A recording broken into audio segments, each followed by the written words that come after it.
when I received a call from my husband, Jace, who was visiting his parents. He sounded desperate. My mom collapsed. Come to the hospital right away. Suppressing my anger, I replied, "That's a lie. I won't be fooled."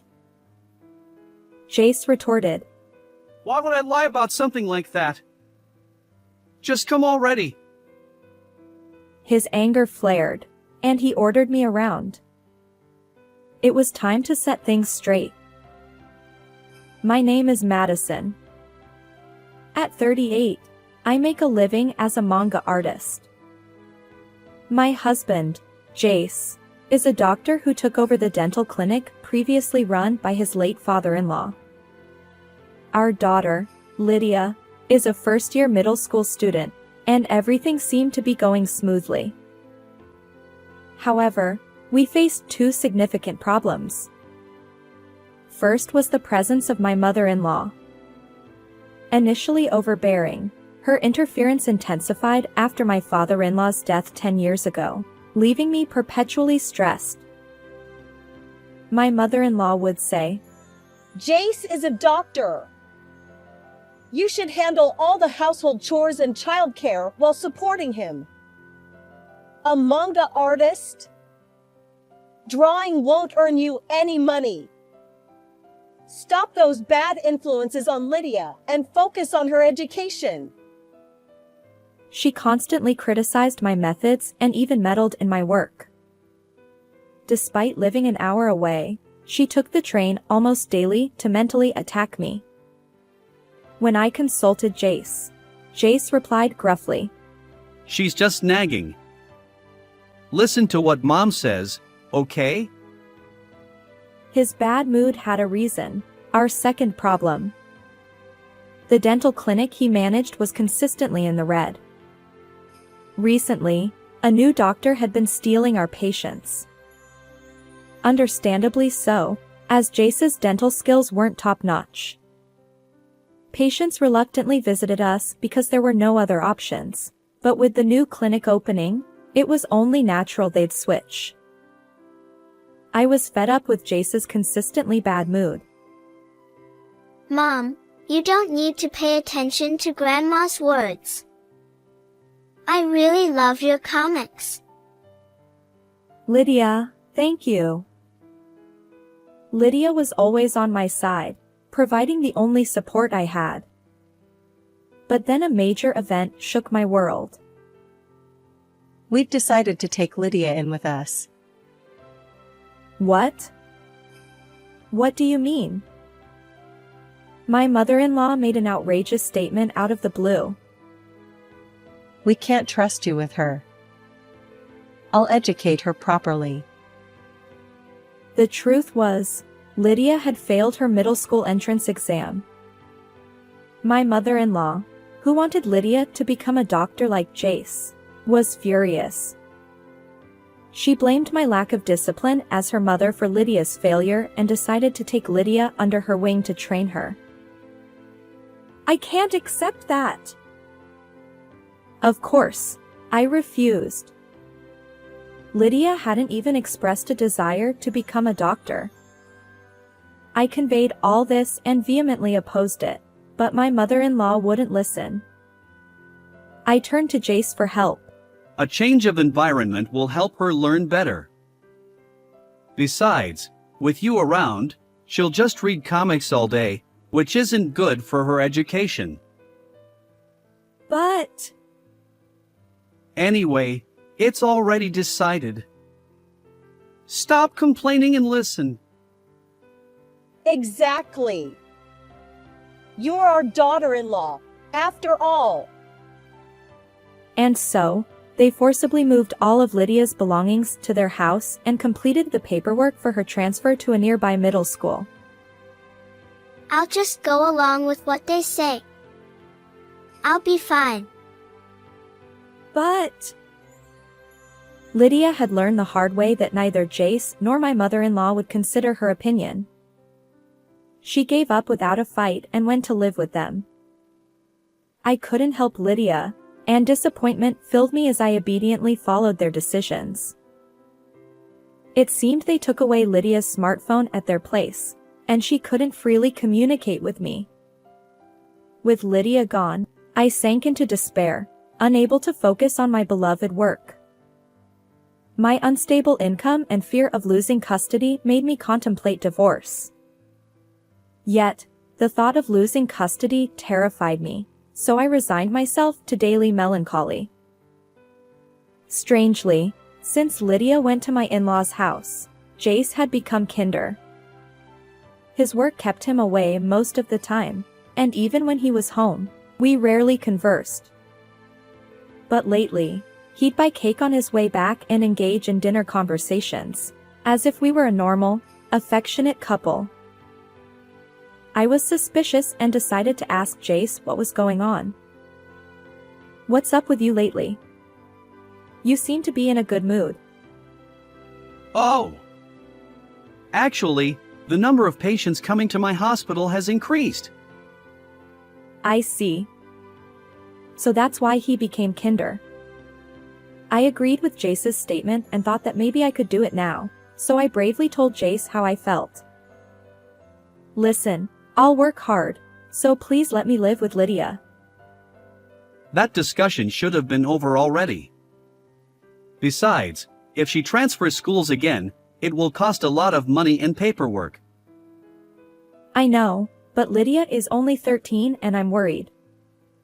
Please, at least let me contact her every day. Please, can you ask your mother for me? I bowed my head and Jace sighed deeply. All right. I'll talk to my mom. I'm sorry for making you feel lonely. He said that to me.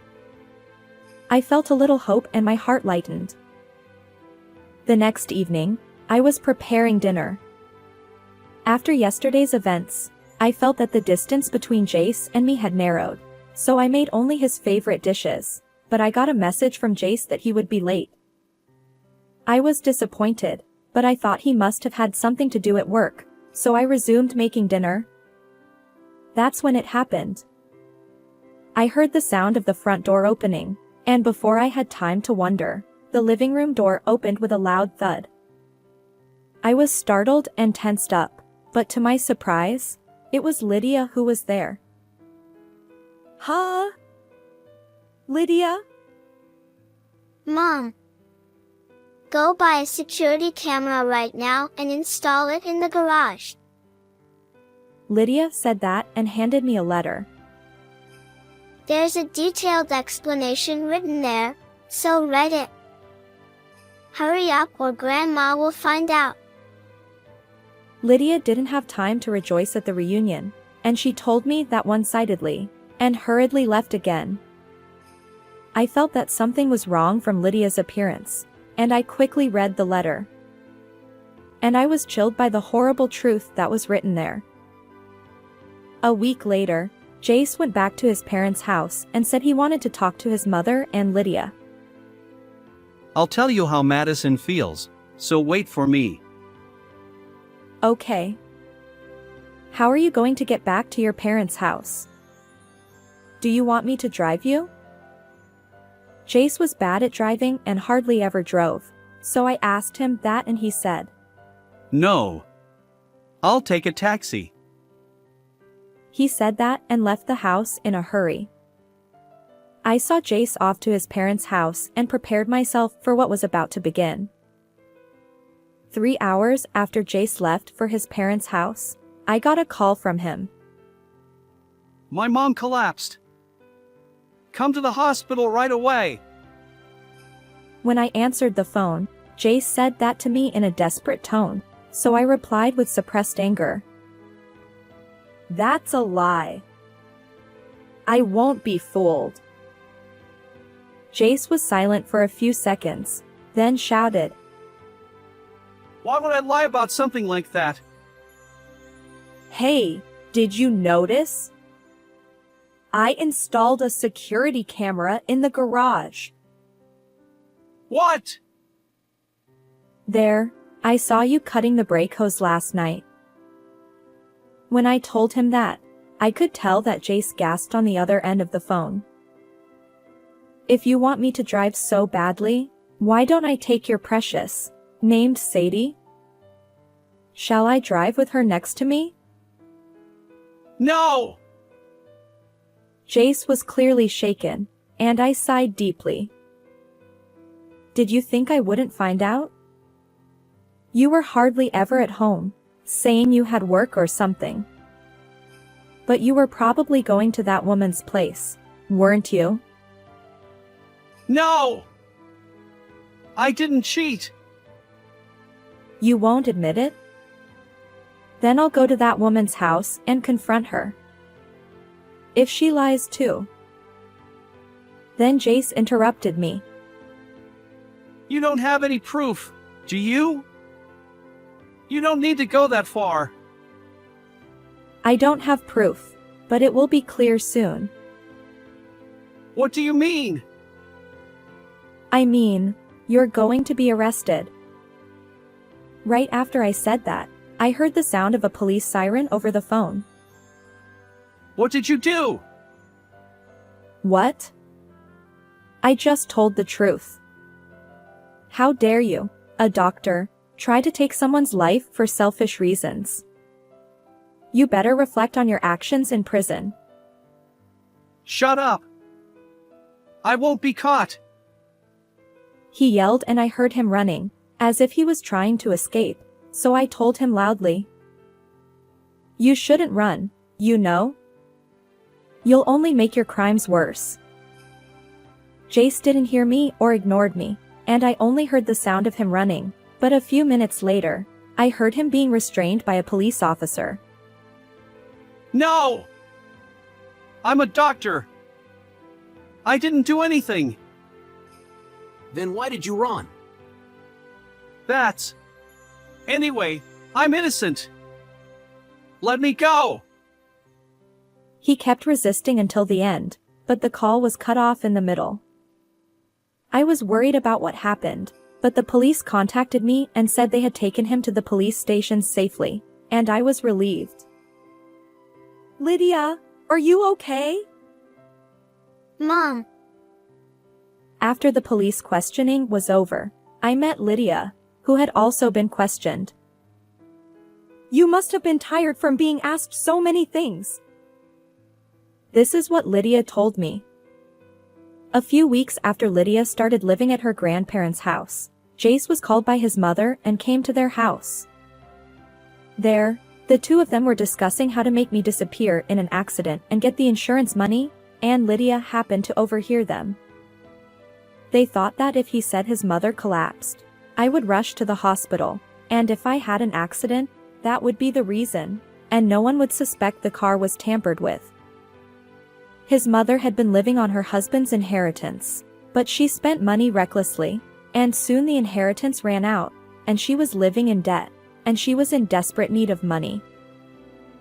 So she asked Jace for money, but Jace was also in debt to keep his clinic afloat, and he was spending the extra money on his mistress, so he refused to give her any.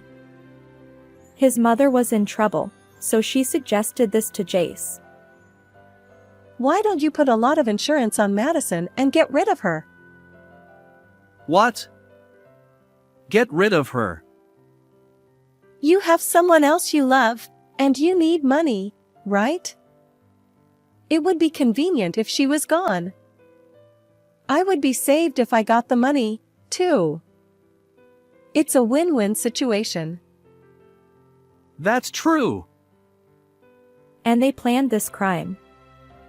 Lydia, who knew everything about the plan, hurried to warn me of the danger. But she had her smartphone taken away, so she couldn't record the scary conversation or tell me about it. So she asked me to install a security camera to get evidence when she came to me as soon as her grandmother was away. I went to buy a security camera right away and installed it in the garage. And yesterday, the security camera showed Jace secretly tampering with the car, and the drive recorder also recorded his voice talking to his mother on the phone. This will get us a lot of money. I'll feel relieved when she's gone. so I took the video and audio, Lydia's letter, and went to the police as soon as Jace left. The police were on their way to question Jace at his parents' house when I got a call from him, and that's how he was arrested. If the brake hose is cut, you'll notice something is wrong as soon as you start driving, so it won't cause a fatal accident, but Jace and his mother, who don't drive, didn't know that and committed the crime. What a foolish pair of parent and child. They took Lydia to their house by force to make her work for them. His mother did nothing at home and just lazed around, and she made Lydia do all the chores. His mother said she wanted to make Lydia study, but she didn't have any time to study at all, and I felt like crying from frustration and anger. It's because I didn't know anything. I'm really sorry I couldn't help you before this happened. I was ashamed of myself for not noticing that Lydia had been through such hardships, and for mistaking Jace's kindness for something else. I apologized to Lydia. But Lydia said, I'm glad you're safe, Mom. She said that and cried, so I hugged her tightly and swore in my heart, I will always protect Lydia from now on. 3 months have passed since then. Jace was arrested for attempted murder. His mother was also charged and indicted for instigating it. They were sentenced to 5 years in prison. Jace went to prison, so I couldn't divorce him by agreement. I filed for divorce, and it was finalized there. I demanded $90,000 in damages from Jace for cheating on me and trying to take my life, but he said he couldn't pay because his mother had spent all his savings. It seems that after his mother was refused money by Jace, she secretly made Lydia bring Jace's cash card and other things, and withdrew all his savings. And she didn't use that money to pay off her debts, but spent it on nightlife, which was really hopeless. She said she had asked Jace for his PIN in case something happened to him. So Jace had to pay me in installments after he got out. Jace, who thought he was a superior doctor, was so stressed by his prison life that he lamented, and his mother couldn't stand the prison life either, and lost her sanity and started acting strangely. I heard from the police. Actually, I didn't have any conclusive evidence of his affair, but when they investigated Jace, they questioned the woman who might be involved, and it turned out that she had nothing to do with it, and it was just an affair. They probably planned to live happily with his mother and the woman after getting rid of me with the insurance money. I was disgusted by how foolish they were. I sued the woman for $25,000 in damages and got her to pay in one lump sum. Jace lost his medical license because of his criminal record, and had to close his clinic, and all he had left was a huge debt and a criminal record. The woman was a dental assistant at the hospital Jace ran, and she is now unemployed. I hope she doesn't find a job for as long as possible. I sold the house I lived in and went back to my parents' house, which was about 5 hours away by car. I thought Lydia might not like transferring schools again, but she wanted to forget her father and grandmother as soon as possible, and she was positive about starting a new life. I also overcame the incident that happened to me, and I drew a comic with a little embellishment and posted it on the internet, and it spread and got a lot of feedback.